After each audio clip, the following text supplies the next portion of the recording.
मोक्षमार्गस्य नेतारं भेत्तारं कर्मभूरतां ज्ञातारं विश्वतत्त्वानां वन्दे तद्गुणलब्धये।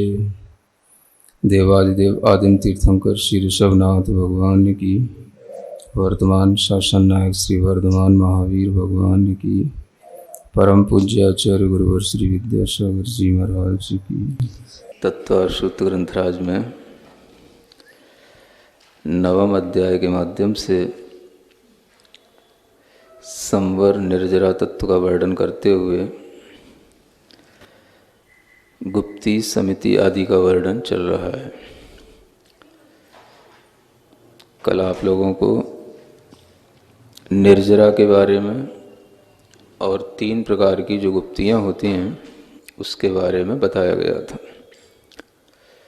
गुप्ती के बाद में संवर के लिए क्रम रखा गया है समिति का। उन समितियों का वर्णन करते हुए यहाँ पर आगे सूत्र आता है 5वें नंबर का, ईर्या भाषैषणादान निक्षेपोत्सर्गाः समितयः। ये 5 समितियाँ होती हैं। पहली कहलाती है ईर्या समिति, दूसरी कहते हैं भाषा समिति, तीसरी कहलाती है ऐषणा समिति, चौथी कहते हैं आदान निक्षेप समिति और 5वीं होती है उत्सर्ग समिति। ये 5 प्रकार की समितियां बताई गई हैं जो कितने ही समय तक प्रयोग में लाई जा सकती हैं, क्योंकि गुप्ती का तो कुछ थोड़ा सा ही समय होता है। गुप्ती में बहुत लंबे समय तक रहना असंभव सा होता है। समितियों का समय अपनी सुविधा अनुसार चला करता है और जिस तरह से गुप्ती में पूर्णतया आत्मा की पापों से रक्षा होती है, ऐसे ही समितियों में भी हो, प्रवृत्तियों में भी हो। इसलिए समितियों का वर्णन स्पेशल रूप से किया गया है। समिति का मतलब ही होता है प्रयत्न पूर्वक प्रवृत्ति करना। प्रयत्न का मतलब है प्रमाद को छोड़कर यत्नाचार पूर्वक प्रवृत्ति करना। चूँकि संसार में प्रत्येक स्थान पर जीव जंतु रहते हैं, कोई भी स्थल ऐसा नहीं होता जहाँ पर जीवों का रहना आवागमन न हो। ऐसी स्थिति में जीवों की रक्षा करते हुए जो प्रवृत्ति करने का विचार रहता है और जो इस तरह की सावधानी मन में रहती है जीव रक्षा के भाव के साथ में, उसकी वह सावधानी के कारण से वह प्रवृत्ति समिति का नाम प्राप्त कर लेती है। इसलिए यहाँ पर मुख्य रूप से 5 प्रकार की प्रवृत्तियाँ बताई गई हैं। शायद साधु ये 5 ही प्रकार की प्रवृत्तियाँ करता है, इससे ज़्यादा कुछ करता नहीं है। प्रवृत्तियों की भी संख्या है। सुन रहे हैं क्या क्या करना है और क्या क्या नहीं करना है, इसका पूरा का पूरा संविधान साधु के लिए बना हुआ है। और उसी संविधान में रहते हुए जो साधु अपनी चर्या करता है, उसी से वह संवर तत्व को प्राप्त कर पाता है। क्योंकि संवर का मतलब रोकना है, तो रोकना तभी संभव है जब हम किसी मर्यादा में रहना सीख लें। जो हमें ऊपर से हमारे आचार्यों ने जिनेंद्र भगवान की वाणी के अनुसार जो भी नियम कानून बनाए हैं, उन्हीं में रहते हुए जब हम प्रवृत्ति करेंगे तभी वो संवर होना संभव है। पहला कहा गया ईर्या समिति। क्या बोलते हैं? समिति।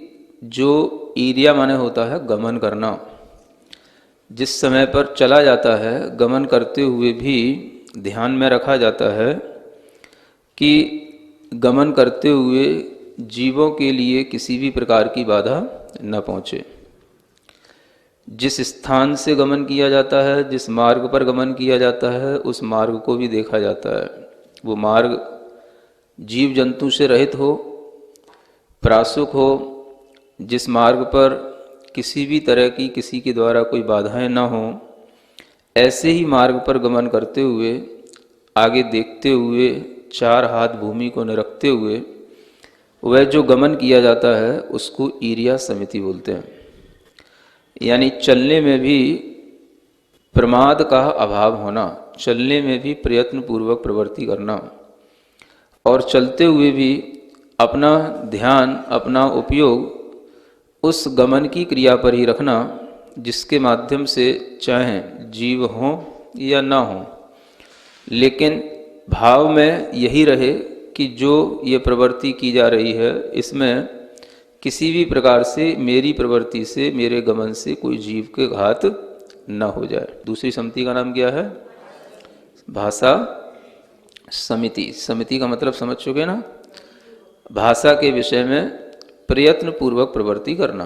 भाषा का मतलब होता है वचन बोलना, दूसरों से कुछ कहना, तो उसमें भी इस तरह का प्रयत्न रहे कि दूसरे के लिए वह वचन कर्कश ना लगे, दूसरे की उसमें निंदा ना हो, दूसरे के लिए कभी मिथ्या उपदेश ना हो, दूसरे के लिए ऐसे वचन ना बोलें जिससे वो संदेह में पड़ जाए। इस तरह के वचन बोलें जो उसके लिए हितकारी हों, जिसके माध्यम से वह मोक्ष मार्ग की बातों को जाने, वह स्वहित में लग सके। इस तरह के वचन को बोलने का नाम ही भाषा समिति होता है। वैसे भी जब मूलाचार आदि में एक गाथा आती है, जब भगवान से पूछा गया गौतम गणधर के माध्यम से कि इस संसार में कैसे प्रवृत्ति करना संभव है, कदम चरे कदम चिट्ठे कदम आसे कदम से कदम भुंजेज भाषेज जीर्ण पावम न वज्जई, ये गाथा आती है, जिसके माध्यम से प्रश्न किया गया भगवान से ही कि जब संसार में हर जगह पर जीव ही हैं, तो फिर इन जीवों की रक्षा कैसे हो सकती है, और जो प्रवृत्ति करेगा वो पाप से कैसे बच सकता है। कदम चरे यानी कैसे चले, कदम चिट्ठे कैसे चेष्टाएं करे, है ना, कदम आसे कैसे बैठे, कदम सये माने कैसे शयन करे, कदम भुंजेज्य कैसे भोजन करे, कदम भाषेज्य कैसे बोले, जीर्ण पावम न बज्जे, ये 6 प्रश्न किए गए हैं। और अगली ही गाथा में एक उत्तर दिया गया भगवान की तरफ से, जदम चरे जदम आसे जदम से जदम भुंजेज्य भाषेज्य जीर्ण पावम न बज्जई, कि यत्न पूर्वक चलो, बस एक ही कहा गया उत्तर, कदम की जगह पर जदम किया गया। इसलिए यहाँ कहा जा रहा है कि जो भी समितियों में प्रवृत्तियां हैं ये सभी के लिए वरदान स्वरूप हैं। साधु के लिए तो नियामक रूप से होती हैं, लेकिन श्रावक भी यदि सावधानी बरतेगा तो बहुत कुछ उसके लिए हितों की रक्षा होगी। तो ये भाषा समिति आप समझते ही हैं कि अगर हम थोड़ा सा इसका ध्यान रखें तो बहुत सारी आपत्तियां, बहुत सारे कलह, बहुत सारे मनमुटाव, बहुत सारी चीज़ें हमारे सामने से दूर हो जाती हैं। तो ये भाषा समिति की ही प्रमुखता है, जिसके माध्यम से कभी भी गलत नहीं बोलना, और कभी भी गलत बोलने के लिए कोई प्रेरित करे तब भी उस तरह का कोई गलत जवाब नहीं देना। इसी तरह से एक तीसरी समिति आती है ऐषणा समिति। क्या नाम है? ऐषणा का मतलब होता है भोजन की इच्छा, और वह भोजन की इच्छा होते हुए जब भोजन किया जाता है तो उसमें भी समिति का ध्यान रखा जाता है। ऐषणा समिति में इतना बड़ा वर्णन है कि वो वर्णन यहाँ पर थोड़े समय में करना संभव नहीं है। ऐषणा समिति के बारे में आचार्यों ने 5 प्रकार की समितियों में सबसे ज़्यादा लिख रखा है। सबसे ज़्यादा भोजन कैसे, कितने दोषों से रहित, है ना, 46 दोषों से रहित, 32 अंतरायों से रहित। वह भोजन करने की प्रक्रिया इतनी ज़्यादा बाउंडेड है कि उस ऐषणा समिति को आप अगर कभी कहीं से भी पढ़ने की या समझने की कोशिश करेंगे तो आपको ये समझ ही नहीं आएगा कि आखिर ऐसा भोजन साधु को कब और कहाँ मिलेगा। समझ आ रहा है? उसमें श्रावक के भी दोष बताए हैं और साधु के भी दोष हैं, है ना। कुछ दोष दाता के आश्रित होते हैं, कुछ दोष पात्र के आश्रित होते हैं।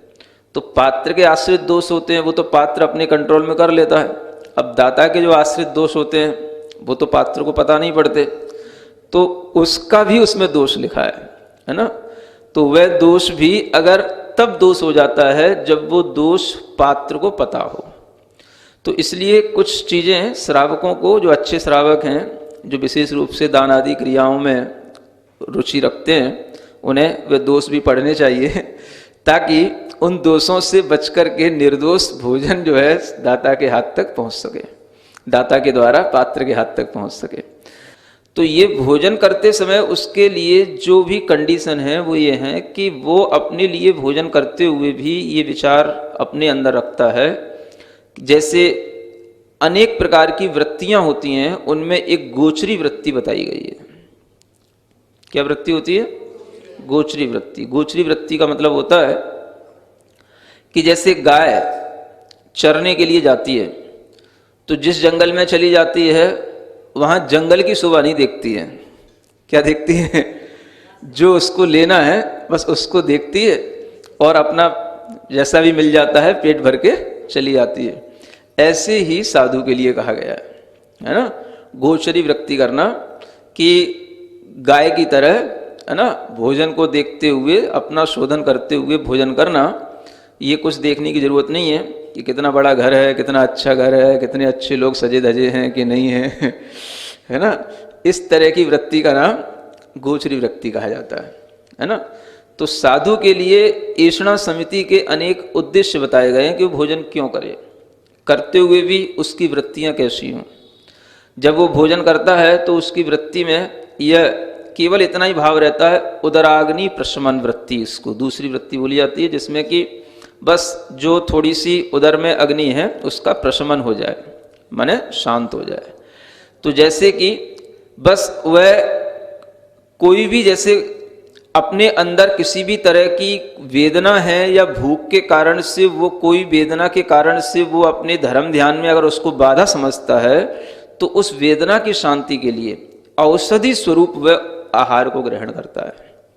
जो भी वह ले रहा होता है उसमें भी वह चाहे सरस हो चाहे नीरस हो, उसको इसी भाव से ले लेता है कि इससे उदराग्नि प्रशमन भी हो रहा है, गर्त पूरण भी हो रहा है, और इतना जो है ही पर्याप्त है। यही एक उद्देश्य है ना। ऐसे ही एक और वृत्ति होती है जैसे अक्षुमरक्षण वृत्ति। ऐसा बताया गया कि जैसे कोई रत्नों की गाड़ी हो और उसको कोई चला करके ले जा रहा हो, तो उसके बीच बीच में वो पहियों को थोड़ा सा ओंगन देता रहता है ताकि उसमें एक मोबिलिटी बनी रहती है, तो पहिए चलते रहते हैं, है ना।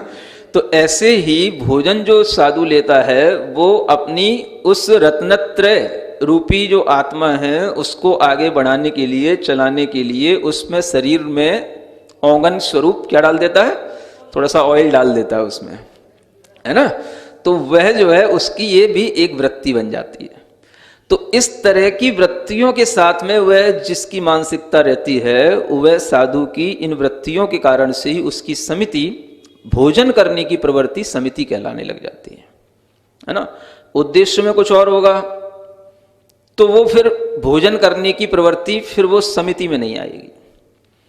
उद्देश्य में सिर्फ इतना ही कि जिससे रत्नत्रय की आराधना हो, सुबह से शाम तक जो षडावश्यक क्रियाएं होती हैं वो हों, स्वाध्याय हो, ध्यान हो, स्वहित हो, परहित हो, वैयावृत्ति हो, इत्यादि ये जो प्रयोजन होते हैं, इन्हीं सब प्रयोजनों को ध्यान में रखते हुए भोजन करता है। यहां तक भी लिखा है कि 6 कारणों से भोजन करता है। कितने कारणों से? 6 कारणों से, है ना, कि वो 6 ही कारण होते हैं, इन्हीं कारणों के कारण से भोजन करता है। मतलब भोजन करने के भी कारण हैं। यूं नहीं समझना कि साधु भोजन करना उसका कोई नियम ही है, नियम नहीं है, कारण सहित भोजन करता है। साधु अकारण कुछ भी नहीं करता है। तो भोजन जो उसका है वह इस तरह से इतना कंडीशनड है कि उसको अगर ये सब कंडीशन ध्यान में रहती हैं तभी उसकी ऐषणा समिति रहती है। अन्यथा क्या होता है, धीरे धीरे वो समिति उसकी बिगड़ने लग जाती है। और बिगड़ने में सहयोगी कौन होता है? श्रावक होते हैं। समझ में आ रहा है? तो वह समिति न बिगड़ने पाए, इसलिए वह इन 46 दोषों से रहित भोजन करने के लिए तत्पर रहता है। तो तो वह भोजन आप समझो कि दिन में जो एक बार भी भोजन करने के लिए जाता है तो उसमें भी उसके सिर में कितने नियम घूमते हैं, कितनी कंडीशन घूमती हैं। ऐसा नहीं कि आपकी तरह जैसे भी मन आए वैसा हो गया, जितना मन आए उतना हो गया। उसमें भी दिया हुआ है, एक प्रमाण नाम का दोष भी होता है। प्रमाण, प्रमाण माने प्रमाण से ज्यादा नहीं करना, जितना प्रमाण है उतना ही करना। नहीं समझ आ रहा है? क्योंकि अगर प्रमाण से अधिक भोजन होगा तो स्वाध्याय में आलस्य आएगा, ध्यान आदि क्रियाओं में आलस्य आएगा, तो वह भी फिर जो है दिक्कत पैदा करेगा। इसलिए वो भी एक दोष दिया हुआ है। तो ऐसे उद्गम दोष हैं, उत्पादन दोष हैं, ऐषणा दोष हैं, प्रमाण दोष हैं, संयोजना दोष हैं, अंगार दोष, धूम दोष, ऐसे तमाम तरीके के दोष होते हैं। इन दोषों से रहित होकर के भोजन करना बहुत अच्छी चीजें हैं। अगर आपको कभी कभी थोड़ा सा सुनने को मिले तो आप सुना करो, और उनमें से कुछ दोष जो दाता से ना हो वो भी ध्यान में रखा करो, है ना। तो ऐसे भी दोष होते हैं। तो उन सब दोषों से रहित होकर के ये जो ऐषणा समिति का पालन किया जाता है, यह समिति उसके लिए कर्म निर्जरा का कारण बनती है, पाप कर्म के संबर का कारण बनती है। यानी भोजन करते हुए भी उसको पाप का बंध नहीं होता है। किसको? साधु को। आप ये भी ध्यान रखें कि साधु के कर्म की निर्जरा जो उसके इन वृत्तियों के संकल्प के कारण से हमेशा चलती रहती है, वो भोजन करते समय पर भी चलती रहती है। भोजन करने की क्रिया वैसे तो प्रमाद की क्रिया कही जाती है, लेकिन वह भोजन करते समय पर भी हमेशा प्रमत्त नहीं रहता, वहां पर भी वो अप्रमत्त रहता है। क्योंकि समिति का मतलब ही है अप्रमत्त होना। प्रमाद प्रमत्त जो गुणस्थान के रूप में होगा वो तो कब हो जाएगा पता नहीं पड़ेगा, लेकिन सावधानी जो उसके सामने रहेगी वो उसे हमेशा ध्यान रहेगी। तो भोजन करते समय पर भी साधु अपने कर्म की इतनी निर्जरा करता है जितना कि कोई देशव्रती श्रावक सामायिक के समय पर नहीं कर सकता। अगर वो रात भर तपस्या भी करे तो भी नहीं कर सकता। इतनी निर्जरा एक साधु भोजन करते समय कर लेता है, क्योंकि उसका गुणस्थान 5वां है, इसका गुणस्थान 6वां 7वां है। तो जो एक लेवल है वो इतना डिफरेंट हो गया, उसके कारण से अगर हम उसकी निर्जरा को मैच करते हैं तो आचार्य कहते हैं उसकी निर्जरा उसके बराबर किसी भी समय पर नहीं हो सकती। तो ऐसा यह हर चीज का महत्व है। भीतरी रूप से जब हमें किसी चीज का महत्व समझ में आता है तभी हमें इन क्रियाओं में कुछ अलौकिकता समझ में आती है। तो साधु का भोजन करना भी एक अलौकिक क्रिया है। उसके भोजन करने की वृत्ति, उसका ढंग, और उस समय पर जो वह खड़े होकर के भोजन करता है, एक बार भोजन करता है, खड़े होकर के भोजन करता है, वह भी अपने आप में एक अलौकिकी वृत्ति है। यूं तो खड़े होकर के कोई भी कर लेगा, लेकिन वो खड़े होकर के भोजन करने का नाम साधु की समिति नहीं है जो दूसरे लोग किया करते हैं, क्योंकि वो खड़े होकर के तो घूमते रहते हैं, कुछ भी करेंगे, उनके लिए कोई नियामकता नहीं है, वो तो एक फैशन हो सकता है। लेकिन जो साधु खड़े होकर के नियम पूर्वक वृत्ति से भोजन करता है, यह उसकी अपने आप में एक अलौकिक वृत्ति होती है। और ये आचार्यों के द्वारा लिखा हुआ है कि जो दिगंबरत्व को धारण किए हुए है वही खड़े होकर के भोजन करे और वही पानी पात्र में भोजन करे। माने हाथ में भोजन करने का नियम केवल उसी के लिए होता है। ये विशेष नियम साधु की दिगंबरत्व की अलौकिकता को बताने के लिए हैं। इस तरह की अलौकिक वृत्ति के साथ में जो ये भोजन की प्रक्रिया होती है, तो यह गोचरी वृत्ति के और जो अनेक प्रकार की वृत्तियां बताई हैं उन सब के माध्यम से चलती है। इसलिए यहाँ पर ऐषणा समिति का जो वर्णन है वह जो छोटा सा एक सूत्र रूप में लिखा है, इसको विशेष रूप से अगर समझना हो तो आपको मूलाचार आदि ग्रंथ थोड़े से देखने पड़ेंगे, जिसके माध्यम से बहुत बड़ा वर्णन उसमें किया गया। फिर होती है आदान निक्षेपण समिति।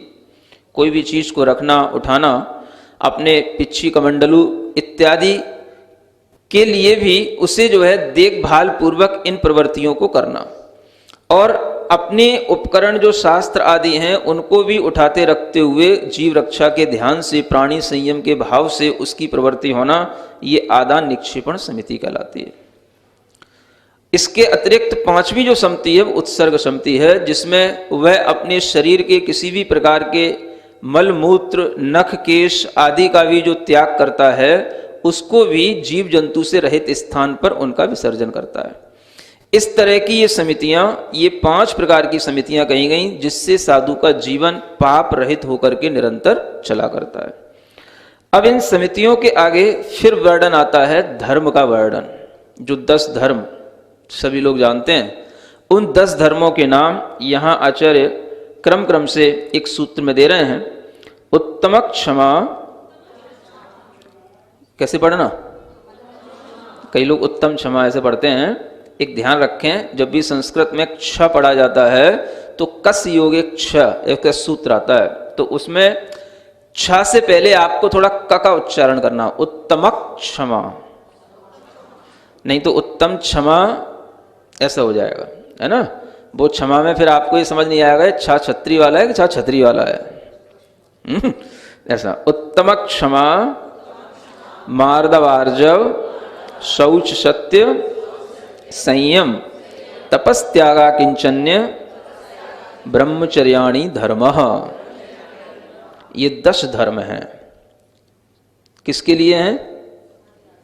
साधु के लिए हैं, संसार के सभी प्राणियों के लिए हैं।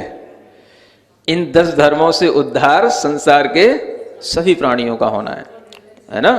ये 10 धर्म व्यापक हैं, सबके लिए हैं। ये बात अलग है कि साधु इन 10 धर्मों के माध्यम से विशेष रूप से संवर कर लेता है। साधु के लिए ये धर्म हमेशा धारण करना संभव होता है। साधु के लिए धर्म आभूषण है, लेकिन बाकी सभी के कल्याण के लिए 10 धर्म है। तो उत्तम क्षमा धर्म, सबसे पहला धर्म क्या है? क्षमा धर्म। क्षमा का मतलब क्रोध की उत्पत्ति नहीं होने का नाम ही क्षमा है। क्या है? क्रोध की उत्पत्ति नहीं होना। कब नहीं होना? किसी कारण, किसी समय विशेष पर, या कभी नहीं होना? कभी नहीं होना, है ना। अनुकूलता में तो नहीं होती, लेकिन प्रतिकूलता में भी नहीं होना, तो वह क्षमा भाव कहलाता है। उस क्षमा भाव में किसी भी तरह का कोई भी उपसर्ग भी करता है, उपद्रव भी करता है, कुछ बुरा भला भी कहता है, तो भी वह उसके प्रति मन से किंचित भी बुरा विचार नहीं लाता। इसलिए उसके अंदर वह क्रोध की वृत्ति का अभाव होने से वह वृत्ति उसकी क्षमा की वृत्ति बन जाती है।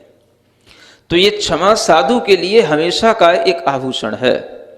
वह उस क्षमा के माध्यम से अपनी उस क्रोध कषाय को जीतते हुए ही धर्म के मार्ग पर आगे बढ़ता है, क्योंकि सबसे पहला अगर कोई भी विकार उत्पन्न होता है तो उसका नाम है क्रोध, है ना। और वह क्रोध जो दूसरे के लिए द्वेष पैदा करने रूप हो, वह क्रोध नहीं होना चाहिए जो दूसरे के लिए किस रूप में आ रहा हो, जिससे कि किसी भी तरह के सामने वाले व्यक्ति के लिए कोई भी अनिष्ट विचार आए या उससे कोई द्वेषपूर्वक विचार आए। इस तरह का क्रोध नहीं करने का नाम ही क्षमा कहलाता है। तो यह जो क्षमा भाव है, ये सबसे पहला धर्म है। इसके बिना साधु समितियों में प्रवृत्ति कर नहीं सकता, क्योंकि समितियों में प्रवृत्ति करेगा, कभी भी कोई भी समिति में प्रवृत्ति करते हुए कोई भी व्यक्ति उसके लिए कुछ भी उपद्रव कर सकता है, उसके ऊपर उपसर्ग कर सकता है, लेकिन वह इन प्रवृत्तियों में भी अपने अंदर अपने विचारों में मलिनता न लाए, इसलिए उसे सबसे पहले इन 10 धर्मों का भी ध्यान रखना है। तो पहला धर्म क्या है? क्षमा। क्षमा धर्म है किसका? बड़ों का, है ना। क्षमा किसके लिए होती है? बड़ों के लिए होती है। छोटों को तो उत्पात करना ही होता है? लेकिन जो साधु होगा उसमें कोई बड़ा छोटा नहीं होता, है ना। साधु माने साधु। सबके लिए ये क्षमा भाव धारण करना, ये पहला जब धर्म हो जाता है तो अपने आप जो भी उसके संपर्क में आता है उसे भी ये समझ में आने लग जाता है कि इस क्षमा के माध्यम से ही आगे के धर्म संभव हैं। अन्यथा क्रोध के माध्यम से व्यक्ति के अंदर जब विकार उत्पन्न होता है तो वह न केवल अपने लिए नुकसान पहुंचाता है, वह दूसरों को भी नुकसान पहुंचा देता है। तो जब क्षमा होगी तभी आपके अंदर एक मृदुता का भाव धीरे धीरे आएगा। ये 10 धर्म आपस में कनेक्टेड हैं। शुरुआत करोगे तो आगे आगे के रिजल्ट मिलते चले जाएंगे। क्षमा भाव आने लगेगा तो मृदुता भी आने लगेगी। मृदुता का मतलब ही होता है कि भाई किसी के प्रति अगर कठोर व्यवहार करना पड़ेगा तो क्यों करना पड़ेगा? जब उसके अंदर कोई द्वेष होगा, और द्वेष नहीं होगा तो उसके अंदर क्षमा भाव के साथ में मृदुता का भाव आने लग जाएगा। मृदुता का विपरीत क्या हुआ? कठोरता का भाव, जिसे आप क्या बोलते हो? मान का भाव, अहम का भाव। ये सब क्या है? मान में, अहम में व्यक्ति कठोर हो जाता है थोड़ा सा। मान में व्यक्ति के अंदर दूसरे के प्रति इतना द्वेष आ जाता है कि वह अपनी कठोरता के कारण से स्वयं नहीं झुकता, दूसरे को झुकाता है। ये क्या कहलाता है? ये मान कहलाता है। तो इस मान का अभाव तभी होगा जब उसमें क्षमा का भाव होगा। समझ रहे हैं? तो जब आप ये महसूस करेंगे कि हमारे अंदर दूसरे के प्रति क्षमा भाव है, तो आपको ये भी महसूस करने में आएगा कि हमारा उसके प्रति कोई भी द्वेष का भाव नहीं, कठोरता का भाव नहीं, उसका सबके प्रति मृदुता का ही भाव रहता है। कभी महसूस होता है कि नहीं होता है? आप ये सोच रहे होंगे कि महाराज कभी कभी तो आपको भी कठोर बन जाना पड़ता है, आप भी कठोर हो जाते हो। समझ आ रहा है? वो कठोरता कैसे हो जाती है? वो कठोरता साधु के अंदर जो आती है वो अपनी वृत्तियों को संकुचित करने के कारण से आती है। साधु अगर कभी कठोर होता है तो वह अपने नियम का पालन करने के लिए कठोर होता है। साधु कभी कठोर होता है तो वह अपनी किसी भी प्रकार की जो प्रवृत्तियां हैं, समितियां हैं या व्रत हैं, उनमें किसी भी तरह से उसके लिए दोष ना लगे, इसलिए कठोर हो जाता है। और वो चीज आपको पता नहीं होती। तो आपको क्या लगता है कभी कभी? साधु बड़े कठोर होते हैं, बड़े निर्दयी होते हैं, ऐसे ही बोल जाते हैं लोग। समझ आ रहा है? तो ये जो आपके मन में भाव आता है, ये भाव कहीं ना कहीं तब आता है जब आपको साधु की वृत्तियों का कुछ भी ज्ञान नहीं होता है ना? आप कोई भी तरीके की प्रवृत्ति कर रहे हैं साधु के साथ में, तो साधु को तो पता है कि मुझे क्या करना है, और आप उसके साथ में जो प्रवृत्ति कर रहे हैं वो आपको पता नहीं है। तो आपकी वह सरलता या आपका वह भाव ऐसा ना हो जाए कि वो ऐसा समझ में आने लग जाए कि साधु के लिए कि यह साधु वह जो दूसरा भाव कर रहा है उसके कारण से उस साधु की प्रवृत्तियां गलत होने लगी। समझ आ रहा है? तो वह प्रवृत्तियां गलत न हो, इसलिए साधु को भीतर से कठोर किसके प्रति होना होता है? अपने आचरण के प्रति। आपके प्रति नहीं होता, लेकिन आपको ऐसा लग जाता है कि यह हमारे प्रति कठोर हो रहा है। सुन रहे? तो ध्यान में रखना, साधु के लिए भीतर से क्या भाव है? मृदुता का भाव है, मार्दव का भाव है। दूसरों के लिए तो मार्दव का भाव है, लेकिन अपने प्रति कठोरता का भाव अपने आचरण के प्रति होता है ना? तो इसलिए वह आचरण जो उसके लिए अपना स्वयं का आचरण है वो किसी दूसरे को कठोर लग सकता है, साधु को उसकी चिंता नहीं होती, क्योंकि उसके लिए सबसे पहली चीज ध्यान देने योग्य स्वयं का आचरण है। आप क्या समझ रहे हो, आप क्या सोच रहे हो, ये सेकेंडरी मैटर है। ये दूसरी बात है, उससे उसको कोई प्रयोजन नहीं है। आपकी समझ तो कभी बदल भी जाएगी, समझ आ रहा है, लेकिन जो साधु अपना काम कर रहा है उस साधु के बारे में आप हमेशा सही एटीट्यूड बना करके रखें, तो आप साधु को सही ढंग से समझ पाएंगे। क्रोध नहीं होना, मृदुता होना, और जब मृदुता होगी तो ऋजुता भी आ जाएगी। कनेक्टेड है कि नहीं? मृदुता का मतलब जब मन में कोमलता है, कठोरता नहीं है, तो किसी भी तरीके का फ्रॉड होना संभव ही नहीं है। फिर वो मन वचन काय से सरल प्रवृत्ति करेगा, तो उस समय पर उसके लिए अपने आप ऋजुता का धर्म आ जाएगा। मायाचारी कौन करेगा? जिसमें कुछ मान कसाई होगी, अहम भाव में होगा, कुछ कठोरता का वातावरण अपने अंदर रखेगा, दूसरे से द्वेष करके किसी से कुछ और आगे बढ़ने की या किसी से कुछ और अच्छा दिखाने की चेष्टा में कुछ छल कपट करेगा, तो ऐसी कपटता तभी आएगी जब उसमें मृदुता का अभाव होगा। तो जहां मृदुता है वहां ऋजुता अपने आप आ ही जाती है। इसलिए मृदुता होने पर आर्जव धर्म बन जाता है, और जहां ऋजुता आ गई वहां पर संतुष्टि आ जाती है। शौच का मतलब क्या है? शुचिता, पवित्रता, संतोष भाव। पवित्रता में उसका मन अपने आप, जब जिसके अंदर क्रोध नहीं, कपट नहीं, मद नहीं, तो उसका मन अपने आप में पवित्र हो ही जाता है। पवित्रता के लिए मन में इन्हीं 3 विकारों का अभाव होना जरूरी है। इसलिए शौच धर्म को आर्जव के बाद में रखा गया है। और जब मन में पवित्रता आ गई तो फिर उसके जो वचन होंगे वो कैसे होंगे? सत्य वचन होंगे। कितने अच्छे तरीके से धर्म का प्रवेश होता चला जाता है। शौच धर्म होने के बाद में जो उसकी शुचिता का मन है, उसी के कारण से उसके हृदय से जो सत्य वचन निकलेंगे, वो सत्य वचन लोगों के लिए प्रिय भी लगेंगे, लोगों के लिए समझ में आएंगे, हितकारी होंगे, और उसी के कारण से उन सत्य वचनों का प्रभाव दूसरे के ऊपर भी पड़ता है। तो ये मन की पवित्रता से सत्य वचन का प्रभाव दूसरे के ऊपर पड़ता है। जब सत्य होगा तभी संयम का भाव आएगा। झूठ के साथ संयम कैसे रहेगा? तो संयम का संबंध किससे है? सत्यता से है। सत्यता वचनों में भी होती है और सत्यता विचारों में भी होती है। जब जीवन की सत्यता, संसार की सत्यता सब उसके दिमाग में होगी, तभी उसके लिए संयम रखना संभव होगा। जिसे संसार, शरीर, भोगों की सत्यता होगी, वही संयम को समझ पाएगा। तो जब संयम होगा तो वही संयम का भाव जिसके अंदर धीरे धीरे बढ़ेगा, तो वो तप करता हुआ चला जाएगा। संयम के साथ में तप होना चाहिए। अलग से केवल तप करने जो बैठ जाते हैं, उनके लिए भी मना किया गया है। जिनका तप संयम के साथ नहीं है, उनका तप कोई बहुत ज्यादा लाभकारी नहीं होता है। तो तप के साथ क्या होना चाहिए? संयम। संयम मतलब दया, प्राणी संयम, इंद्रिय संयम। तो पहले ये प्राणी संयम, इंद्रिय संयम में जो निष्णात हो जाता है, वही जो है धीरे धीरे अपनी सब प्रकार की इच्छा वृत्तियों को रोकने में समर्थ होता है।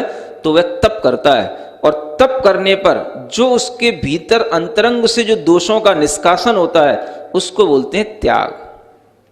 तप के बाद में त्याग। तप करने पर जिसने अपनी इच्छाओं को रोक करके अंतरंग में अपने दोषों का निष्कासन कर लिया, परिहार कर लिया, उनसे बच गया, वो उसका त्याग भाव कहलाया। ये भीतरी त्याग है।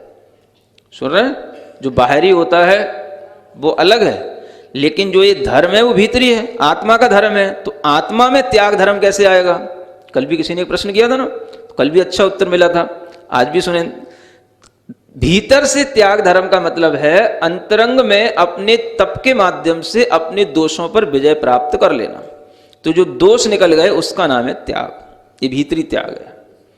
इस त्याग होने पर जब वो व्यक्ति जब अपनी इच्छाओं से सब कुछ बाहरी चीजों का त्याग, दोषों का त्याग, विकृत मानसिकताओं का त्याग, ये सब करने में समर्थ हो गया, तो वह फिर अकिंचन रह जाता है।